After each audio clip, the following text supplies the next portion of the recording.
अष्टम स्कंद में गजग्राह का प्रसंग है। एक हाथी था बड़ा मदमस्त, बड़ा बलवान।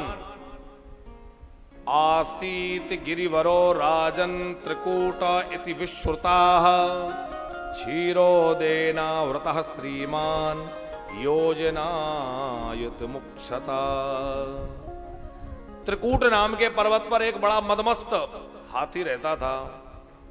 अनेक हथनियां, बच्चे, परिवार, बड़ा भारी झुंड हाथियों का लेकर चलता था।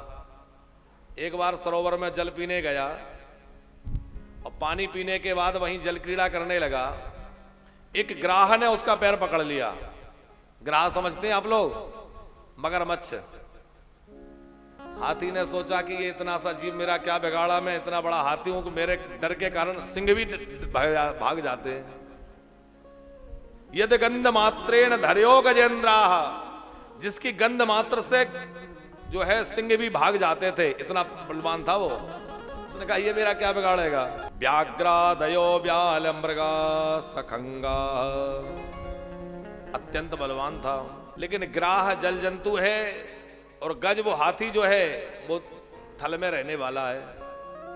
ग्राह उसका रक्त चूसता गया, हाथी का बल कमजोर पड़ता गया। हथनियों ने खूब बल लगाया, खूब जोर लगाया, लेकिन हथनियां जब निकालने में सफल नहीं हुई तो सोचा कि अब इनके साथ पूरा परिवार भूखो थोड़ा ही मरेगा, अब इनको तो निकलना नहीं है। छोड़ करके सब चली गई। अब उस हाथी की समझ में आया कि देखो, जिस परिवार पर मैं इतना अभिमान करता था कि इतना बड़ा परिवार है, इतने ये हैं, इतने वो हैं, और आपत्ति के काल में सब छोड़कर चले गए, अब तो भैया भगवान ही सहारा है। तो हाथी ने परिवार से जब उसको इतनी घोर उपेक्षा हुई, सब छोड़कर चले गए। और वो ग्राह खींचते खींचते जल के अंदर ले जाने लगा। हाथी डूबने लग गया। अब हाथी का मुख भी डूबने लग गया, बस सूंड ऊपर निकल रही है। तो सूंड ऊपर निकल रही थी, आर्त होकर उस हाथी ने भगवान का नाम पुकारा। और नाम जापक के लिए भगवान कैसे दौड़ पड़ते हैं। हरि। तो संत कहते हैं कि हा बोल पाया गजेंद्र, री तो तब बोली जब भगवान आ चुके। हरि शब्द गजेंद्र ने उच्चारण किया तो हा ही बोल पाया था, और री बोली तब तक तो भगवान सुदर्शन चक्र लेके सामने प्रकट हो गए। बोले भक्त वत्सल भगवान की जय। नमो भगवते तस्मै यद यत एतच्चिदात्मकम् पुरुषायादि बीजाय परेशाय विधीमहि। नमो नमस्ते खिल कारणाय। हाथी पर स्तुति कर रहा है भगवान की। निष्कारणाय अद्भुत कारणाय सर्वागमाम्नाय महार्णवाय नमोपवर्गाय परायणाय। एवं गजेंद्र मुपवर्णित निर्विशेषम। इस प्रकार जब उस गजेंद्र ने भगवान की दिव्य स्तोत्रों से प्रार्थना की, ब्रह्मादयो विविध लिंग विदाभिमाना, ब्रह्मादिक देवताओं के द्वारा सेवित जो भगवान श्री हरि हैं, उन्होंने तनिक भी देर नहीं की। और नहीं ते यदोप शस्त्र पूर्ण खिलाधिकत्वात् तत्राखिलामरमयो हरिरावरासीद। भगवान दौड़ कर आ गए। आए आधे नाम। अब हाथी ने सोचा कि भगवान आए हैं तो कुछ ना कुछ भेंट चढ़ानी चाहिए। क्या चढ़ाएं? यहां तो प्राणों की पड़ी है, मरे जा रहे हैं। तो सरोवर में एक कमल खिला हुआ दिख गया। सूंड से कमल को खींचा और वो कमल खींच करके और जैसे ही भगवान के चरणों में छोड़ा, भगवान गदगद हो गए। वाह गजेंद्र वाह, धन्य है तेरी भक्ति। सुदर्शन चक्र छोड़ दिया और जिस ग्राह ने पैर पकड़ रखा था, भगवान ने उसका सिर काट दिया। वो ग्राह शरीर उसका छूट गया। उससे दिव्य देहधारी पुरुष निकला, भगवान को प्रणाम करके चला गया।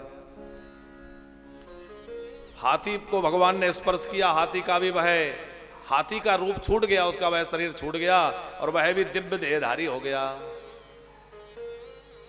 शर्मा जी, दिव्य देहधारी होकर के उस हाथी ने भगवान से पूछा कि आप तो आए थे मेरा उद्धार करने के लिए, मेरी स्तुति सुन करके, और मेरा उद्धार तो बाद में किया और उस पैर पकड़ने वाले का पहले कर दिया। भगवान बोले यही मेरा स्वभाव है कि मैं अपने भक्त का उद्धार तो करता ही करता हूं, पर उससे भी पहले मैं उसका उद्धार करता हूं जिसने मेरे भक्त के पैर पकड़ रखे हों। भक्त के पैर पकड़ने वाले का उद्धार मैं और पहले कर देता हूं। जिसको करंट लगा हो उसको आप पकड़ लो तो आपको भी करंट लग जाएगा। भैया भगवान पकड़ में ना आए तो चिंता की बात नहीं है। जिन महापुरुषों ने भगवान को पकड़ रखा है, भगवान के नाम को पकड़ रखा है, ऐसे महापुरुषों के चरण पकड़ लो तब भी बात बन जाएगी, कल्याण हो जाएगा।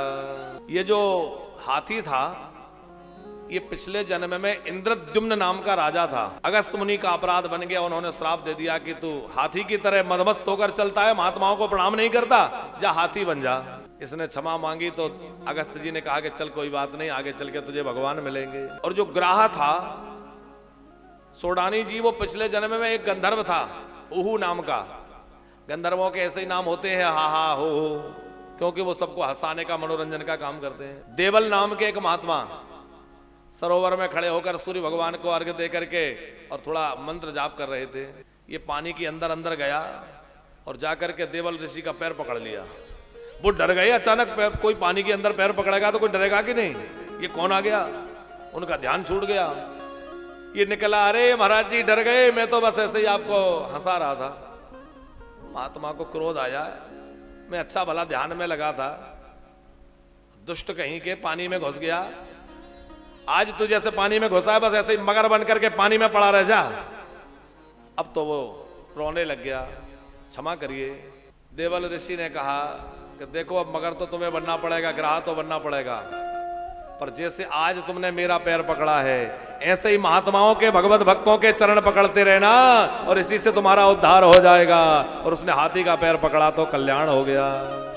संतों के श्राप में भी अनुग्रह है, संतों के क्रोध में भी अनुग्रह है। सोडानी जी, संत क्रोध करें तो उनके क्रोध में भी अनुग्रह छुपा होता है। आप एक भी संत ऐसा नहीं बतला सकते कि कोई उदाहरण श्राप दिया हो और श्राप मिलने वाले व्यक्ति को आगे चल के भगवान ना मिले हो। जिन जिनको संतों का श्राप मिला है उनको आगे चल के कभी ना कभी भगवान अवश्य मिले हैं, चाहे जो उदाहरण उठा के देख लीजिए। तो आप जरा विचार करिए कि जिन संत महापुरुषों का श्राप भगवान से मिला देता है, उन संत महापुरुषों के वरदान में कितनी शक्ति होगी साहब, उन संतों का वरदान कितना चमत्कारी होगा।